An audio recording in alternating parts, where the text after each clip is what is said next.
Assalamualaikum warahmatullahi wabarakatuh. Perkenalkan, nama saya Muhammad Zaki Pratama dari jurusan Ekonomi Syariah.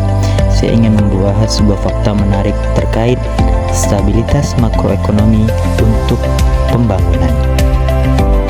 Ekonomi yang stabil meningkatkan kepercayaan, mendorong konsumsi dan investasi yang memacu pertumbuhan ekonomi.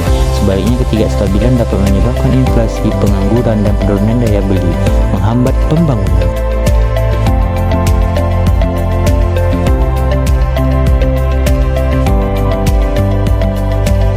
John Keynes menekankan peran pemerintah dalam menjaga stabilitas ekonomi. Ia berpendapat bahwa pasar tidak selalu bisa memperbaiki diri sendiri, terutama saat krisis. Ketika ketidakpastian menyebabkan penurunan konsumsi dan investasi, produksi menurun, meningkatkan pengangguran dan menurunkan daya beli. Dalam situasi seperti ini, intervensi pemerintah melalui kebijakan fiskal sangat penting untuk meningkatkan permintaan agregat dan memulihkan pertumbuhan. Pemikiran Keynes tetap relevan hingga saat ini. Tantangan ekonomi global seperti konflik geopolitik dan gangguan rantai pasok mempengaruhi stabilitas. Indonesia sebagai bagian dari ekonomi global menghadapi tantangan ini. Penurunan ekonomi global dapat mengurangi permintaan ekspor, mempengaruhi pertumbuhan nasional. Fluktuasi nilai tukar juga mempengaruhi biaya produksi, berpotensi mengurangi daya beli dan aktivitas ekonomi. Pemerintah memiliki peran strategis dalam menjaga stabilitas ekonomi nasional. Kebijakan fiskal yang mengelola penerimaan dan pengeluaran negara dapat merangsang konsumsi, investasi, dan produksi. Ini termasuk proyek infrastruktur, bantuan sosial, insentif pajak, dan program penciptaan lapangan kerja.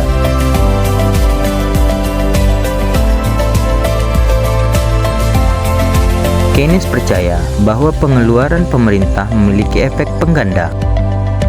Proyek infrastruktur, misalnya menciptakan lapangan kerja dan meningkatkan permintaan bahan dan jasa, mendorong pertumbuhan ekonomi yang lebih luas.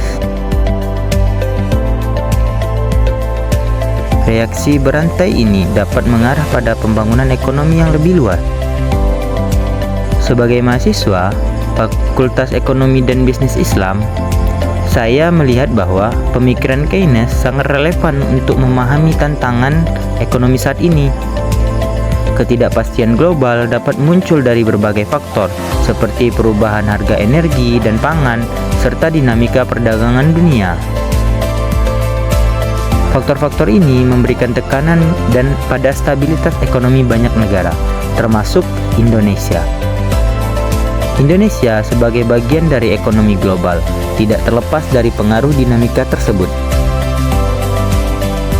Ketika ekonomi dunia melemah, permintaan terhadap produk ekspor Indonesia dapat menurun, berdampak pada pertumbuhan ekonomi nasional. Selain itu, fluktuasi nilai tukar rupiah terhadap dolar AS dapat mempengaruhi biaya produksi karena ketergantungan pada bahan baku impor. Jika tidak dikelola dengan baik, kondisi ini dapat mengurangi daya beli masyarakat dan menghambat aktivitas ekonomi. Dalam menghadapi tantangan ini, pemerintah memiliki peran strategis dalam menjaga stabilitas ekonomi nasional. Kebijakan fiskal dapat memberikan stimulus ekonomi untuk mendorong konsumsi, investasi, dan juga produksi. Bentuk kebijakan ini dapat berupa pembangunan infrastruktur, bantuan sosial, kemudian subsidi, insentif pajak, dan program penciptaan lapangan kerja. Pengeluaran pemerintah memiliki efek pengganda dalam perekonomian. Ketika pemerintah meningkatkan belanja pada sektor-sektor tertentu, dampaknya tidak hanya dirasakan langsung oleh penerima manfaat, tetapi juga memicu pertumbuhan aktivitas ekonomi pada sektor lain. Misalnya, pembangunan proyek, infrastruktur tidak hanya menciptakan lapangan kerja bagi tenaga konstruksi, tetapi juga meningkatkan permintaan bahan bangunan, jasa transportasi, dan sektor pendukung lainnya. Dampak berantai ini dapat mendorong pertumbuhan ekonomi yang lebih luas.